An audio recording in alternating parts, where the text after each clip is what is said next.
আসসালামু আলাইকুম। আলিয়া এবং রাকা তাদের মেয়েকে গ্রামের মাটিতে কবর দেয়, আর সেই কবর থেকে জন্ম নেয় এক ভয়ঙ্কর অভিশাপ। আর এই অভিশাপের শুরু হয়েছিল তাদের পূর্বপুরুষের হাত ধরেই। কি হয়েছিল অতীতে, আর কেনই বা সেই মেয়েটিকে কবর দেওয়ার পর সে আবারও কবর থেকে জেগে উঠেছে, আর কেনই বা মেয়েটির আত্মা একের পর এক মানুষকে হত্যা করে ফেলছে, তার সবকিছুই আমরা আজকের এই মুভি এক্সপ্লেন থেকে জানতে চলেছি। তো বন্ধুরা, চলুন দেরি না করে আজকে মুভি এক্সপ্লেনটি শুরু করা যাক। গল্পের শুরুতে আমরা আলিয়াকে দেখতে পাই। আলিয়া ঘুম থেকে উঠে ফ্রিজ থেকে কিছু একটা আনতে যায়।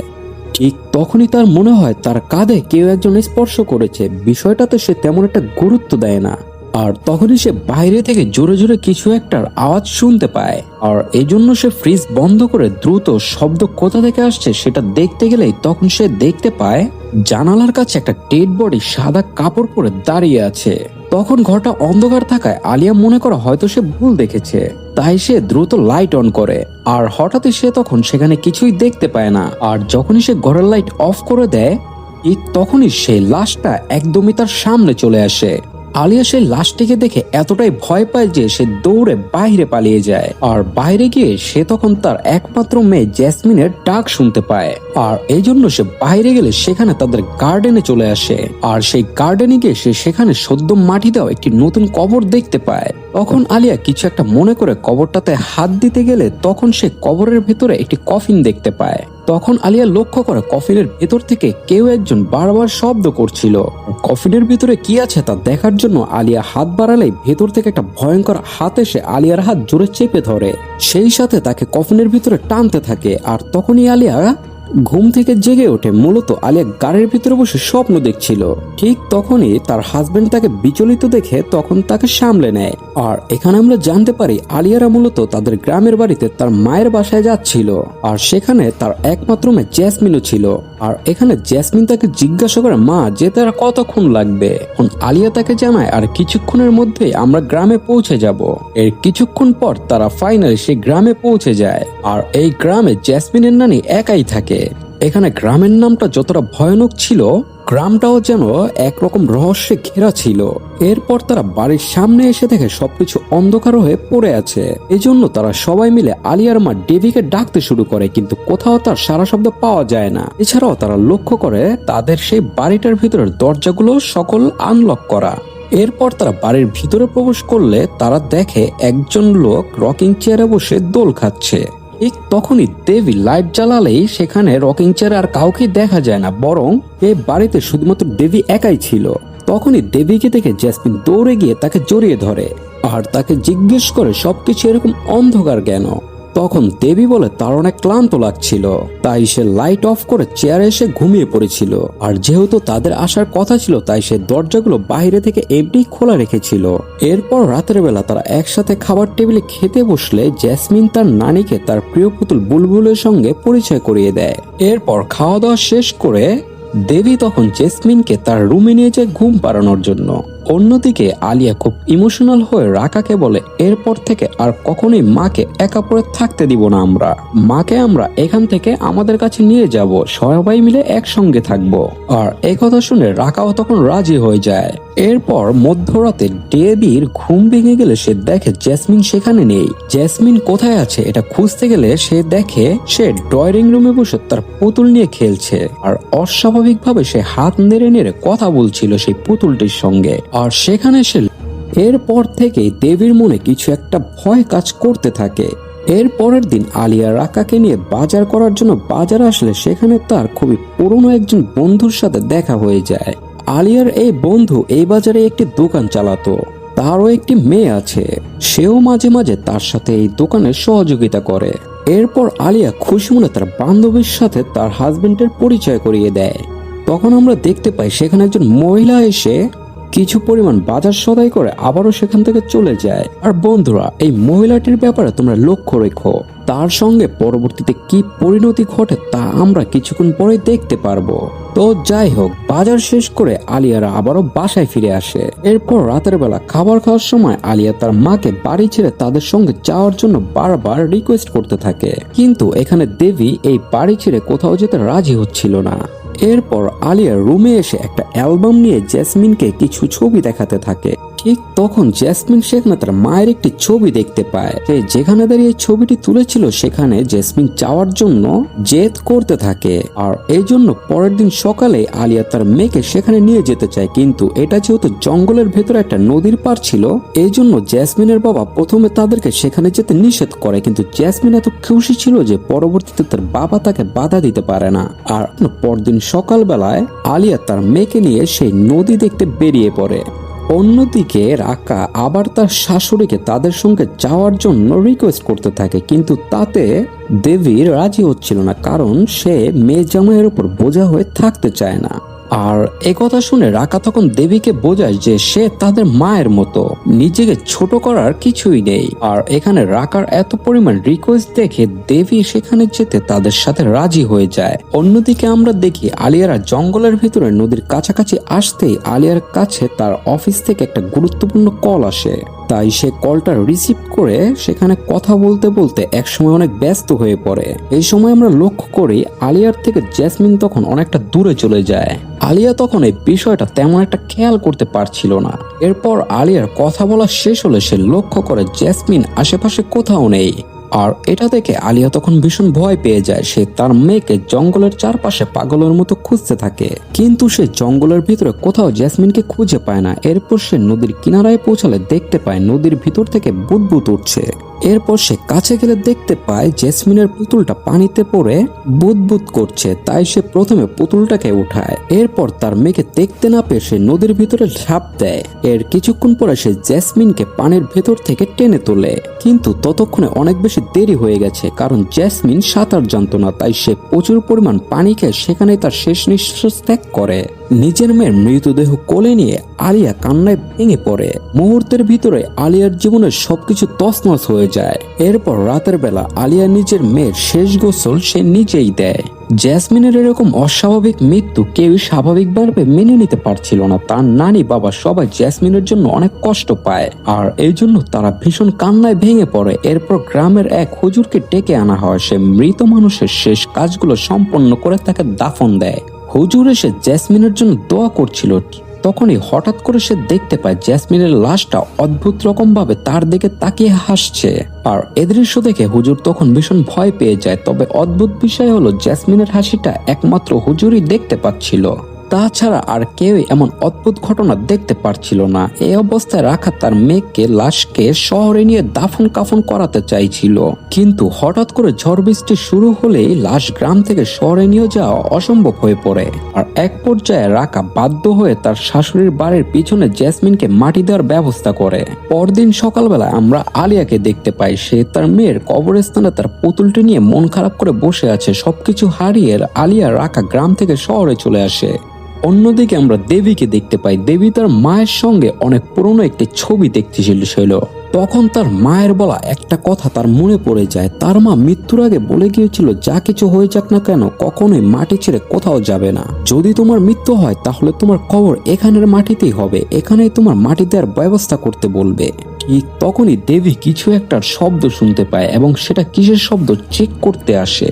ঠিক তখনই সে কাপড়ে মোড়ানো লম্বা একটা লাশ দেখতে পায়। চোখের সামনে এমন একটা লাশ দেখে দেবী অনেক ভয় পেয়ে যায়। অন্যদিকে হুজুর বাসুরি জঙ্গলের ভিতর থেকে কোথাও একটা যাচ্ছিল। সেও ঠিক একই রকমের একটি আওয়াজ সে জঙ্গলের ভিতর থেকে শুনতে পায়। আর পিছনে ফিরে তাকালে সে সেখানে কিছুই দেখতে পায় না। তাহলে এই আওয়াজটা কোথা থেকে আসছে সে কোনো কিছু বুঝে উঠতে পারছিল না। এরপর সে আবার তার নিজের চারপাশ ভালো করে লক্ষ্য করে, আর হঠাৎই সেও সেই একই রকম একটা কাফনে মোড়ানো লম্বা একটি লাশ দেখতে পায়। আর এই জন্য বাসুরি ভীষণ ভয় পেয়ে যায় আর জোরে জোরে দোয়া দরুদ পড়তে থাকে, যাতে করে ওই লাশটি তার কোনো রকম ক্ষতি করতে না পারে। অন্যদিকে জেসমিনের শোক কেউ কাটিয়ে উঠতে পারেনি। রাকা তার মেয়ের ছবি দেখেই ঘরে বসে বসে কাঁদতে থাকে। তখন সেখানে আলিয়া আসলে রাকা রাগের মাথায় আলিয়াকে যাচ্ছে তা বলতে শুরু করে। রাকা তখন আলিয়াকে বলে, তোমার জন্যই আমি আমার মেয়েকে হারিয়েছি, তুমি আসলে ভালো মা হওয়ার কোনো যোগ্যই রাখো না। আর এখানে আমরা বুঝতে পারি রাকা তার মেয়ের মৃত্যুর জন্য আলিয়াকে সম্পূর্ণ দায়ী করছিল। আর রাকার মুখে এসব কথা শুনে আলিয়া তখন আরো বেশি কষ্ট পায়। অন্যদিকে আমরা দেখতে পাই বাসুরি দেবীর সাথে দেখা করতে এসেছে এবং তাদের দুজনের সাথে যে অস্বাভাবিক ঘটনা ঘটেছে তা নিয়ে তারা আলোচনা করতে থাকে। আর তাদের এখানে কথাবার্তা দ্বারা আমরা বুঝতে পারি এই গ্রামে এমন মৃত্যু নিয়ে কোনো এক অদ্ভুত রহস্য আছে যা তারা জানে, আর এখানে ভবিষ্যতে আরো ভয়ানক কিছু ঘটনা ঘটতে চলেছে। অন্যদিকে আলিয়া এই ট্রমা থেকে বের হওয়ার জন্য তার চাকরিতে আবারও জয়েন করে, যাতে সে কিছুটা হলেও এই পরিস্থিতি থেকে ফিরে আসতে পারে। পরদিন সকালবেলা আলিয়া যখন অফিসে যাচ্ছিল, রাকা তার জন্য খাবার রান্না করে বাসা থেকে খাবার খেয়ে যেতে বলে, কিন্তু আলিয়া কোনো কিছু না খেয়ে অফিসের জন্য বেরিয়ে পড়ে। এর কিছুক্ষণ পরে দেখা যায় আলিয়া অফিসে যাওয়ার আগে একটা সাইকিয়াট্রিস্টের সঙ্গে দেখা করে, কারণ তার মানসিক অবস্থা খুবই খারাপ ছিল। সে তার মেয়েকে হারিয়ে একদম বিধ্বস্ত হয়ে গিয়েছিল। এরপর আলিয়া নিজের মনকে শান্ত করে রাতে বাসায় ফিরে আসে। রাকা তখন তাকে জেসমিনের খেলা করা বুলবুল ডলটি দেখিয়ে আলিয়াকে জিজ্ঞেস করে, এটা তো আমরা জেসমিনের কবরের উপরে রেখে এসেছিলাম, তাহলে এটা আবার এখানে কিভাবে আসলো? তুমি কি আসার সময় পুতুলটাকে সাথে করে নিয়ে এসেছিলে? এইসব কোনো প্রশ্নের উত্তরই আলিয়া তখন দিতে পারে না, কারণ যেখানে তার মেয়ে বেঁচে নেই সে পুতুল দিয়ে আর কি বা করবে। বরং এখানে আলিয়া রাকাকে বোঝাতে থাকে, আমরা সামান্য সামান্য বিষয় নিয়ে নিজেদের ভিতরে ঝামেলা না করে একে অপরের পাশে থাকি, নয়তো এমন খারাপ পরিস্থিতি থেকে আমরা কখনোই বের হতে পারবো না, বরং আমাদের দুজনের ভেতরের সম্পর্ক আরো বেশি খারাপ হয়ে যাবে। এরপর রাতের বেলা আবহাওয়া খারাপ থাকায় ঝড় বৃষ্টি হলে দেখা যায় অনেক বড় বড় পোকামাকড় ঘোরাঘুরি করছিল, আর যার কারণে জেসমিনের লাশ কবরের ভিতরে অদ্ভুতভাবে নড়াচড়া করতে শুরু করে। আর একটা পর্যায়ে তার হাতটা কাফনের কাপড় থেকে বেরিয়ে উপরের দিকে উঠে যায়, যেমনটা আমরা গল্পের শুরুর দিকে আলিয়ার সঙ্গে ঘুরতে যাওয়া সিনের সাথে দেখেছিলাম। এরপর আমরা দেখতে পাই গ্রামের ওই প্রেগনেন্ট মহিলাটিকে, যাকে আমরা বাজারে বাজার করতে দেখেছিলাম। তার হঠাৎ করে লিভার পেন শুরু হয়, আর এই জন্য মহিলাটির হাজবেন্ড দ্রুত একজন দাইকে আনার জন্য বেরিয়ে পড়ে। ঠিক তখনই দেখা যায় ওই মহিলার ডেলিভারি করার জন্য জেসমিনের ভূত এসে হাজির হয়। আর এখানে জেসমিনের ভূতের বিভৎস চেহারা দেখে মহিলাটি জোরে জোরে চিৎকার করতে থাকে, কিন্তু তাতে কোনো লাভ হয় না। জেসমিনের আত্মা তাকে ভয়ানকভাবে পেট চাপ দিয়ে বাচ্চা সহ মহিলাটিকে সেখানেই মেরে ফেলে। অন্যদিকে আলিয়া এখনো কিছু একটা নিয়ে বেশ চিন্তা করছিল।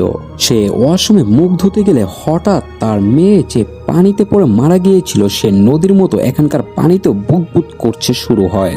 আর মুহূর্তের ভিতরে জেসমিনের ভূত এসে আলিয়াকে টেনে নিজের দিকে নিয়ে যাচ্ছিল। আর হঠাৎই আলিয়া তখন নিজের বিছানায় নিজেকে ভেজা অবস্থায় দেখতে পায়। আলিয়ার এমন অবস্থাতে রাকা ঘুম থেকে জেগে ওঠে। আর তখন রাকা তাকে জিজ্ঞেস করে কি হয়েছে, তখন আলিয়া বলে সে স্বপ্ন দেখেছে। জেসমিন তার কাছে সাহায্য চাইছে। আলিয়া এখানে বলতে থাকে আমাদের এক্ষুনি গ্রামে জেসমিনের কবরের কাছে যেতে হবে।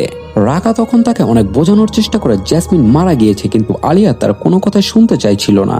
সে বারবার তার ভেজা শরীর দেখে রাগান্বিত হয়ে তাকে বলছিল আমার মেয়ে নিশ্চয়ই কোনো বিপদ আছে, নয়তো আমি বা তুমি কেউ বুলবুলকে আমাদের সাথে করে এখানে নিয়ে আসেনি। তাহলে বুলবুল কিভাবে আমাদের সাথে আসলো?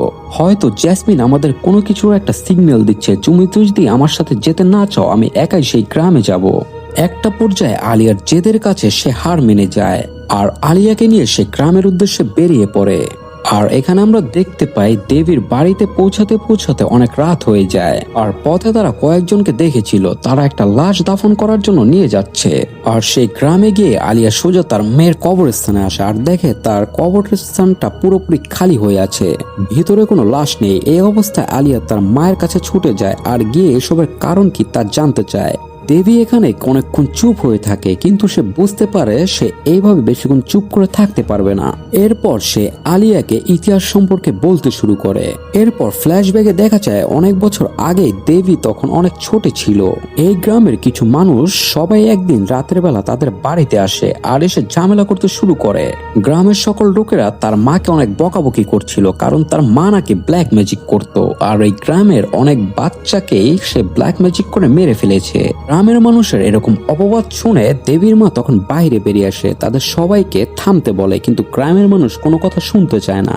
বরং তাদের ঘর বাড়িতে আগুন জ্বালিয়ে দিতে চায়। তখন দেবীর মা বলে, আমাকে অপবাদ দিয়ে কোনো লাভ নেই, আমি কোনো ব্ল্যাক ম্যাজিক করি না এবং কারো কোনো ক্ষতিও করি না। যদি তোমরা বেশি বাড়াবাড়ি করো তাহলে আমি তোমাদের ক্ষতি করব। তাছাড়া আমার বংশধর কেউ যদি কখনো এই মাটিতে মৃত্যুবরণ করে আর তাকে এখানে কবর দেওয়া হয় তাহলে সে কখনোই মাটিতে থাকবে না। শুধু তাই নয়, তার প্রতি হওয়া এই অন্যায়ের অবিচারের শোধ সে নিবে। আর এই কথা বলে সে সকল গ্রামবাসীর সামনে নিজের গলা নিজে কেটে সেখানে সুইসাইড করে। তবে সে মৃত্যুর আগে দেবীকে বলে গিয়েছিল সে যেন কখনোই কোনো কিছুতে ভয় না পায় আর এই মাটি ছেড়ে সে যেন কখনোই বাইরে না যায়। আর এই জন্যই দেবী কখনো এই গ্রামের মাটি ছেড়ে অন্য কোথাও যায়নি। এরপর সিন আবার বর্তমানে চলে আসে। দেবী কান্না করে সবার সামনে বলে, আমরা যেটা ভয় পাচ্ছিলাম ঠিক সেটাই হয়েছে। জেসমিন কবর থেকে উঠে যাচ্ছে, সে সবার ক্ষতি করবে, গ্রামের কাউকে সে আর শান্তিতে থাকতে দিবে না। আর এখন আমরা জানি না জেসমিনের লাশ কোথায় কি অবস্থায় আছে। এসব কথাবার্তা শুনে আলিয়া বলে, এখন আমাদের কি করণীয়, এখন কি করলে আমার মেয়েটা আবারও শান্ত হবে। তখন বাসুরি আলিয়াকে বলে, এখন আর মাত্র একটাই উপায় আছে, জেসমিনের লাশটাকে যে করে হোক খুঁজে বের করতে হবে আর তাকে ভালো জায়গায় নিয়ে দাফন কাফন করতে হবে আবারও, নয়তো আমাদের সবার সাথে অনেক বড় ক্ষতি হয়ে যাবে। জেসমিনের আত্মা আমাদের কাউকেই ছাড়বে না। জেসমিনের আত্মা ভয়ঙ্কর শয়তান রূপে এসে একের পর এক মানুষের জীবন ধ্বংস করে দিবে। আর এসব কথা শুনে দেবী আর বেশি দেরি করতে চায় না, বাসুরিকে নিয়ে জেসমিনের লাশ খুঁজতে বেরিয়ে পড়ে। আর এরই মাঝে দেবী তখন তার মেয়ে আলিয়াকে বলে ঘরে বসে জেসমিনের জন্য দোয়া করতে, কিন্তু আলিয়া তার মায়ের সঙ্গে বাইরে বের হতে চায়, কিন্তু দেবী এখানে আলিয়াকে নিয়ে যেতে চাইছিল না। আলিয়া ঠিক জেসমিনের মতো জেদ করতে থাকে। তখন বাসুরি তাকে বুঝিয়ে বলে, এখন ও আর তোমার মেয়ে নেই, জেসমিন এখন ভয়ঙ্কর এক শয়তানি আত্মাতে পরিণত হয়েছে, যে কিনা মানুষকে হত্যা করতে আর মানুষের ক্ষতি করার জন্য মরিয়া হয়ে উঠেছে। তাই তোমার জন্য ভালো হবে তুমি ঘরে বসে তোমার মেয়ের জন্য দোয়া করতে থাকো। অন্যদিকে আমরা আলিয়ার বান্ধবীকে দেখতে পাই, যে কিনা রাতে দোকান বন্ধ করে বাসায় ফিরে যাচ্ছিল। তখন তার মেয়ে নিনার চিৎকারে সে শুনতে পায় সেখান থেকে। দ্রুত নিনার মা তখন সেই দোকানটি এভাবে ফেলে রেখে নিনার কাছে ছুটে আসে আর সেখানে গিয়ে সে দেখতে পায় তার মেয়ে ভয় পেয়ে গুটিসুটি হয়ে ঘরের একটা কোণায় বসে আছে। তার মা সেখানে আসতে সে ইশারা করে ঘরের একটি কোণায় কিছু একটা দেখাতে চাইছিল। তখন নিনার মা আশেপাশে তাকালে সেখানে সে কিছুই দেখতে পায় না, যার কারণে সে নিনাকে বোঝায় সবকিছু তোমার মনের ভুল। তখন নিনা আঙুলের ইশারা করে তার মাকে চুপ থাকতে বলে এবং বিছানার নিচে তাকাতে বলে। এরপর তার মা বিছানার নিচে তাকালে দেখে আসলে নিনা তো বিছানার নিচে গুটিসুটি হয়ে বসে আছে। এরপর নিনার মাকে ভয় পেয়ে উপরের দিকে ইশারা করে। এরপর নিনার মা উপরে তাকালে দেখতে পায় একটা নিনা বিছানার উপরেই গুটিসুটি হয়ে বসে আছে, আর একটা নিনা বিছানার নিচে বসে আছে। আর এখানে নিনার মা বুঝতে পারে না আসলে এখানে তার আসল মেয়ে কোনটা, কে সত্যি কথা বলছে। আর হঠাৎই জেসমিনের আত্মা এসে নিনার মায়ের গলা চেপে ধরে আর তাকে সেখানে নির্মমভাবে হত্যা করে ফেলে। চোখের সামনে মায়ের এমন মৃত্যু দেখে নিনা তখন চিৎকার করে কান্না করতে থাকে। অন্যদিকে আমরা আলিয়াকে দেখতে পাই, সে ঘরে বসে তার মেয়ের জন্য দোয়া করছে না, আর হঠাৎই সে তার মেয়ের কান্নার শব্দ শুনতে পায়। আলিয়া তখন সেই শব্দটিকে অনুসরণ করতে করতে বাইরে বেরিয়ে আসে। তখন সে শুনতে পায় তার মেয়ে তার কাছে সাহায্য চাইছে। খানিকটা দূরে আসতেই সে দেখে অনেক পোকামাকড় একটা রুমের দিকে চটলা বেঁধে ইশারা করছে। তখন সে সেটা ফলো করতে গিয়ে দেখে জেসমিনের পুতুল বুলবুল সেখানে পড়ে আছে। এরপর সে সেই পুতুলটিকে কোলে তুলে নিয়ে জেসমিনের আওয়াজ ফলো করতে করতে আবার বাহিরের দিকে চলে আসে। সে এইভাবে আলিয়া তার মেয়ের পুরাতন সেই কবরস্থানের দিকে চলে আসে। হঠাৎ করে সে জেসমিনকে মানুষ রূপে তার সামনে দেখতে পায়, আর হঠাৎই তখন পেছন থেকে জেসমিনের ভূত এসে আলিয়ার গলা চেপে ধরে। আলিয়া অনেক চেষ্টা করে জেসমিনের কাছ থেকে নিজেকে ছাড়ানোর চেষ্টা করে, কিন্তু সে কোনোভাবে নিজেকে ছাড়াতে পারছিল না। তখনই ধস্তাধস্তির এক পর্যায়ে আলিয়ার কোল থেকে সেই পুতুলটি নিচে পড়ে যায়, আর জেসমিন এখানে সেই পুতুলটিকে দেখে একটু শান্ত হয়। তখন রাকা দৌড়ে এসে আলিয়াকে বলে এটা আমাদের মেয়ে নয়। আর একথা শুনে জেসমিন তখন আরো রেগে যায়। এরপর সে রাকা আর আলিয়াকে সেখানে তাদের উপরে অনেক টর্চার শুরু করে। রাকাকে জেসমিন তখন হাওয়ায় ফাঁসিয়ে রাখে, আর হঠাৎই সেখানে বাসুরি চলে আসে। আর অনেক দোয়া দরুদ পড়লে জেসমিনের আত্মা এখান থেকে গায়েব হয়ে যায়, কিন্তু হঠাৎই মুহূর্তের ভেতরে আবারও সে কোথা থেকে এসে পড়ে আর বাসুরির গলা চেপে ধরে তাকে মারার চেষ্টা করে। পরিস্থিতি খারাপ দেখে সবাই জোরে জোরে দোয়া পড়তে থাকে, আর এখানে বাসুরি অনেক চেষ্টা করে জেসমিনের মাথায় হাত চেপে ধরে রাখে, আর অনেক দোয়া কালাম পরে সময় অবশেষে জেসমিনের বডি থেকে সেই শয়তান আত্মাটিকে বের করতে সক্ষম হয়। আর সেই শয়তান আত্মাটি চলে যাওয়ার সাথে সাথেই জেসমিনের ডেড বডিটি আবারও মাটিতে লুটিয়ে পড়ে। আর এ দৃশ্য দেখে সবাই বেশ কান্নায় ভেঙে পড়ে। এর পরের দিন সকালবেলা গ্রামের সবাই জেসমিনের ডেড বডিটাকে আবার অন্য জায়গায় নিয়ে গিয়ে সুন্দরভাবে দাফন কাফন সম্পন্ন করে। এরপর আলিয়া তার মেয়ে শান্তির জন্য তার পুতুলটাকে আবারও সেই কবরের উপরে রেখে দেয়। আর এখানেই আজকের এই সুন্দর গল্পটা শেষ হয়। তো বন্ধুরা, কেমন লাগলো আজকের এই প্রতিশোধের গল্পটা তোমাদের কাছে, সেটা কমেন্ট করে জানাও। আর কিরকম মুভি এক্সপ্লেন তোমরা আমার এই চ্যানেল থেকে দেখতে চাও তাও কমেন্ট করে জানাও। আর সাবস্ক্রাইব করতে ভুলে যেও না। আল্লাহ হাফেজ।